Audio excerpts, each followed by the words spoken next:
ജനുവരി 2-ന് ഈ കേസ് ഇപ്പോൾ വീണ്ടും പരിഗണനയ്ക്ക് വരുന്നു എന്ന് പറയുന്നു. ഒരു നിലപാട് എന്തെങ്കിലും ഒരു സത്യവാങ്മൂലമോ അങ്ങനെ ഏതെങ്കിലും രീതിയിൽ നടപടി ഉണ്ടായിട്ടില്ലെങ്കിൽ എന്താണ്? അതാണ് ഞങ്ങൾ പ്രതീക്ഷിക്കുന്നത്. അതിനു വേണ്ടിയിട്ടാണ് മന്ത്രിയെ കണ്ടിട്ടുള്ളത്. തീർച്ചയായിട്ടും അനുഭാവപൂർണ്ണം പരിഗണിക്കും. അതിൻ്റെതായ ലീഗൽ ഒപ്പീനിയൻ എടുത്തുകൊണ്ട് തന്നെ പരിഗണിക്കുമെന്നാണ് മന്ത്രി അറിയിച്ചിട്ടുള്ളത്. നമുക്ക് കാത്തിരുന്ന് കാണാം. സംസ്ഥാന സർക്കാർ ഇക്കാര്യത്തിൽ കൊടുത്ത നിർദ്ദേശങ്ങൾ എന്താണ്? സത്യവാങ് എന്താണ്? അതിൽ നിങ്ങൾക്ക് വിയോജിപ്പുണ്ടോ? തീർച്ചയായിട്ടും സംസ്ഥാന ഗവൺമെൻറ് ഈ കാര്യത്തിൽ കാണിച്ച ഒരു നിരുത്തരവാദപരമായ സമീപനം അത് വ്യക്തമാണ്. അതായത് സംസ്ഥാന ഗവൺമെൻറ് കഴിഞ്ഞ പ്രാവശ്യം, അതായത് ഒക്ടോബർ മാസത്തിൽ ഈ വിധി ക്ഷണിച്ചു വരുത്തിയതാണ്. ശരിക്കും പറഞ്ഞാൽ 2009 പട്ടയ നടപടികൾ സാധൂകരിച്ചുകൊണ്ട് സുപ്രീം കോടതി തന്നെ അംഗീകരിച്ച ആ വിധി ചൂണ്ടിക്കാണിച്ചിരുന്നെങ്കിൽ ഈ ഇടക്കാല ഉത്തരവ് ഉണ്ടാവുമായിരുന്നില്ല ഈ വിധത്തിൽ. അപ്പോൾ അത് ചൂണ്ടിക്കാണിക്കാൻ സംസ്ഥാന ഗവൺമെൻറ് അഭിഭാഷകൻ പരാജയപ്പെട്ടു പോയി. തന്നെയുമല്ല, സംസ്ഥാന ഗവൺമെൻറ് ഇപ്പോഴും ഈ കാര്യത്തിൽ ഈ ഇടക്കാല വിധിയെ ഓവർകം ചെയ്യുന്നതിന് വേണ്ടി, റിവോക്ക് ചെയ്യുന്നതിന് വേണ്ടിയിട്ടുള്ള യാതൊരു നടപടികളും സ്വീകരിച്ചിട്ടുമില്ല. അതുകൊണ്ട് സംസ്ഥാന ഗവൺമെൻറ് സ്വീകരിക്കുന്ന ഈ ഒരു അലംഭാവം അവസാനിപ്പിക്കണമെന്നും കർഷകർക്ക് അനുകൂലമായിട്ടുള്ള നടപടി സ്വീകരിക്കണമെന്നുമാണ് നമ്മുടെ ആവശ്യം.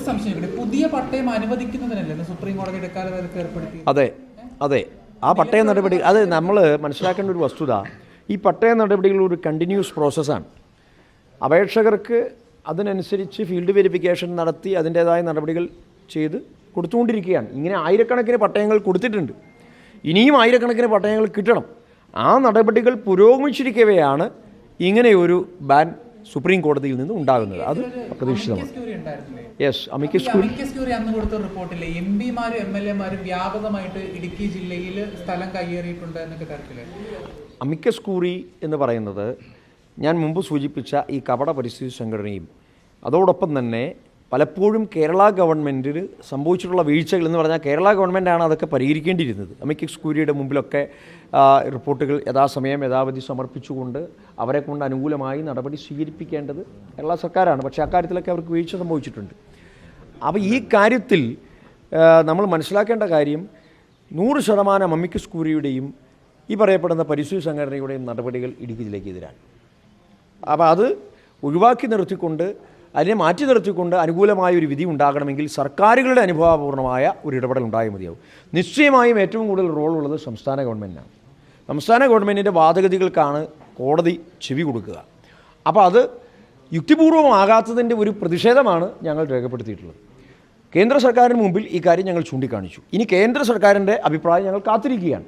കേന്ദ്ര ഗവൺമെൻറ് ഈ കാര്യത്തിൽ ഒരു അനുകൂലമായ ഒരു സപ്പോർട്ട് നൽകിയാൽ തീർച്ചയായിട്ടും കേരള ഗവൺമെൻറ്റിൻ്റെ ഭാഗത്തു നിന്ന് ബലമുള്ള ഒരു നടപടി കൂടി ഉണ്ടായാൽ ഇക്കാര്യത്തിൽ ഒരു പരിഹാരം ഉണ്ടാകും എന്നുള്ള വിശ്വാസമാണ്.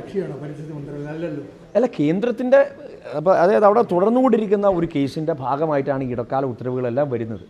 അപ്പോൾ അതായത് ഗോതവർമ്മ തിരുമുൽപ്പാട് കേസ് അത് വർഷങ്ങളായി നിലനിൽക്കുന്ന കേസാണ്. കേന്ദ്രമാണ് അതിൽ കക്ഷിയായിട്ടുള്ളത്. അപ്പോൾ ഈ കേന്ദ്രം അത് കക്ഷി ചേർന്നിട്ടുണ്ട്. കേന്ദ്രം കക്ഷി ചേർന്നിട്ടുണ്ട്. അപ്പോൾ പല പല കാര്യങ്ങൾ, ഇപ്പോൾ ബഫർ സോൺ ഇടക്കാല വിധി ഇതിൻ്റെ ഭാഗമായി വന്നതാണ്.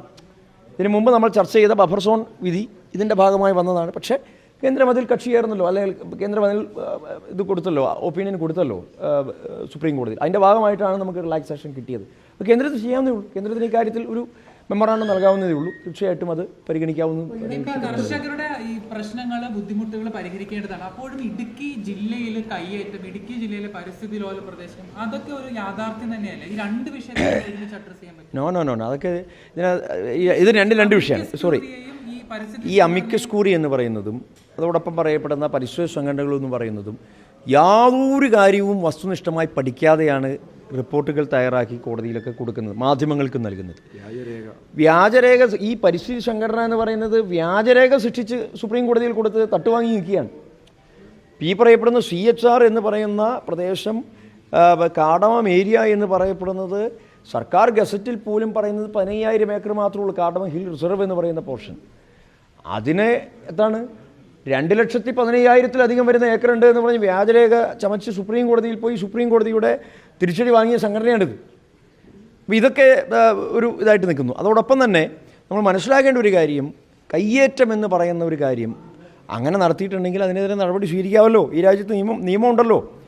ഇപ്പോൾ ഒരു കാര്യത്തിൽ സംശയമില്ല, കൃഷിക്കാർ അധിവസിക്കുന്ന ഭൂമി, ആ ഭൂമി എന്ന് പറയുന്നത് അവർക്ക് അവകാശപ്പെട്ടതാണ്. സർക്കാർ അത് അംഗീകരിച്ചിട്ടുണ്ട്, സുപ്രീം കോടതിയും അംഗീകരിച്ചിട്ടുണ്ട്.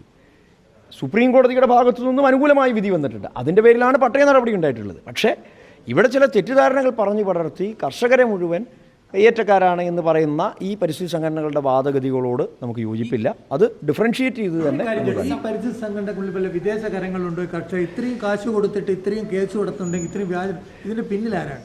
അതിനകത്ത് പല ലാഭങ്ങളും അവർക്കും ഉണ്ടാവാം. അല്ല പിന്നെ ഞാൻ ചോദിക്കട്ടെ, ജില്ലയുമായോ ആ നാടുമായോ യാതൊരു ബന്ധമില്ലാത്ത ആളുകളാണ് ഇവർ. അവർക്കെന്താ ഇപ്പോൾ ഇടുക്കിയുമായിട്ട് കാര്യം? ഇടുക്കി ജില്ലയിലെ കൃഷിക്കാരുടെ കാര്യത്തിൽ എന്താണ് ഇവർക്ക് ഇത്രയ്ക്ക് ഇൻട്രസ്റ്റ്?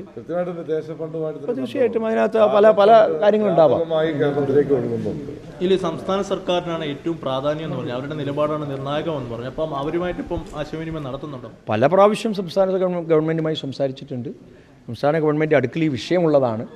പക്ഷേ നല്ല നിലയിലുള്ള ഒരു ഇടപെടൽ അവരുടെ ഭാഗത്ത് അല്ല. അവർ ഇപ്പോൾ കാര്യത്തിൽ അനുകൂലമായ കാര്യങ്ങളൊക്കെയാണ് പുറമേ പറയുക. സംസ്ഥാന സർക്കാർ കൊടുത്ത സത്യവാങ്മൂലത്തിലുള്ള പ്രാഥമികമായ പ്രശ്നം രണ്ട്, ഈ അമിക്കസ് ക്യൂറിക്കെതിരെ എന്ത് ആക്ഷേപമാണ് ഉന്നയിക്കുന്നത്?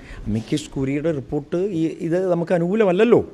അവർ പറഞ്ഞതുകൂടി പരിഗണിച്ചാണ് പട്ടയ നടപടികൾ നിരോധിച്ചിട്ടുള്ളത്. അമിക്കസ് ക്യൂറിയും അവരുടെ ഭാഗത്ത് നിൽക്കുകയാണ്. അവരുടെ ഭാഗത്ത് കൊടുക്കുമ്പോൾ ഒരു എം പി എന്ന നിലയിൽ ഈ ഇടക്കാല ഉത്തരവുകൊണ്ട് എത്ര പട്ടയങ്ങൾ എത്ര കുടുംബങ്ങളാണ് ബാധിച്ചിരിക്കുന്നത്? ഇത് ആയിരക്കണക്കിന് ഇപ്പോൾ തന്നെ 10-25,000-ലധികം വരുന്ന പട്ടയ അപേക്ഷകൾ അവിടെ നിൽക്കുകയാണ്, കിട്ടിക്കിടക്കുകയാണ്. അപ്പോൾ അത് ആയിരക്കണക്കിന് ആളുകളെ ബാധിക്കുന്ന അവരുടെ അതീവന പ്രശ്നമാണിത്. ഞാനതുകൊണ്ടാണുള്ള കക്ഷി, ഞാനിത് ഓപ്പണാണ്. ഞാൻ ഈ വിഷയത്തിൽ കക്ഷി ചേർന്നിട്ടുണ്ട്. എൻ്റെ വക്കീൽ എൻ്റെ പെറ്റീഷൻ അവിടെ സമർപ്പിച്ചു കഴിഞ്ഞു. ഇനി അത് കോടതിയുടെ കഴിഞ്ഞ ദിവസം ഞാൻ പറഞ്ഞല്ലോ, ഡിസംബർ 4-ാം തീയതി പരിഗണനയ്ക്ക് വന്നില്ല. അത് ലിസ്റ്റിലുണ്ടായിരുന്നു, പക്ഷേ സമയം കഴിഞ്ഞതുകൊണ്ട് എടുക്കാൻ പറ്റിയില്ല. അപ്പം നമ്മൾ അതിനകത്ത് ഓപ്പണാണ് ഈ കാര്യത്തിൽ വളരെ കൃത്യമായി തന്നെ. എം പി എന്ന് പറയുന്ന ഇടുക്കി രാജ്യസഭ എം പി ജോസ് കെ മാണിയുമായിട്ട് ഇക്കാര്യങ്ങൾ ചർച്ച ചെയ്തു, അല്ലെങ്കിൽ കർഷകർക്ക് വേണ്ടിയിട്ട് യോജിച്ച പ്രവർത്തനം പാർലമെന്റിൽ നടത്തൂ, എന്താണ്? അല്ല, ഇക്കാര്യത്തിൽ നമുക്ക് ആരുടെ സഹായം വേണമെങ്കിലും നമുക്ക് ബുദ്ധിമുട്ടില്ല. ഞാൻ പറഞ്ഞല്ലോ, ഇതിനകത്ത് നമുക്ക് ആകെ ഒരു പ്രതിഷേധം എന്താണ്, ഇതിനകത്ത് ഒന്നാം കക്ഷിയായി നിന്നുകൊണ്ട് ഈ പ്രശ്നങ്ങൾ പരിഹരിക്കേണ്ടത് സംസ്ഥാന ഗവൺമെൻറ്റാണ്. അത് LDFO UDFO എന്നൊന്നുമില്ല, സംസ്ഥാന ഗവൺമെൻറ്റാണ്. സംസ്ഥാനത്തെ ഒരു വിഷയമാണിത്. പക്ഷേ ഈ ഗവൺമെൻറ് ഇടുക്കി ജില്ലയെ സംബന്ധിച്ചിടത്തോളം നിരുത്തരവാദപരമായ സമീപനമാണ് പലപ്പോഴും സ്വീകരിച്ചിട്ടുള്ളത്, ഇപ്പോഴും സ്വീകരിച്ചുകൊണ്ടിരിക്കുന്നത്.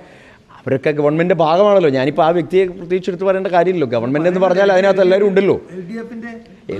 ഇടതുപക്ഷ ഗവൺമെൻറ് എന്ന് പറയുമ്പോൾ അതിനകത്ത് എല്ലാവരും ഉണ്ടല്ലോ. നമ്മളിപ്പോൾ വ്യക്തിപരമായി ഒരാളെ എടുത്ത് പറയേണ്ടത് അല്ല. അതിനകത്തിപ്പോൾ അദ്ദേഹം ഒരു MP മാത്രമാണ്. പക്ഷേ അതിനേക്കാൾ ഉത്തരവാദിത്തപ്പെട്ട റവന്യൂ മന്ത്രി എവിടെയുണ്ട്, മുഖ്യമന്ത്രി എവിടെയുണ്ട്, ഗവൺമെൻറ് ഉണ്ട്, ഇതൊക്കെയുണ്ട്. ഞാൻ അദ്ദേഹത്തെ ഈ പറയുന്ന നിങ്ങളുടെ ഒരു ചോദ്യത്തിന് ഞാൻ ഡിനൈ ചെയ്യുകയല്ല. പക്ഷെ അവരെല്ലാം അതിൻ്റെ ഭാഗമാണ്, അതിലവർ ഉൾക്കൊള്ളുന്നു. അതിനകത്ത് കൊണ്ട് വിഷയമില്ല.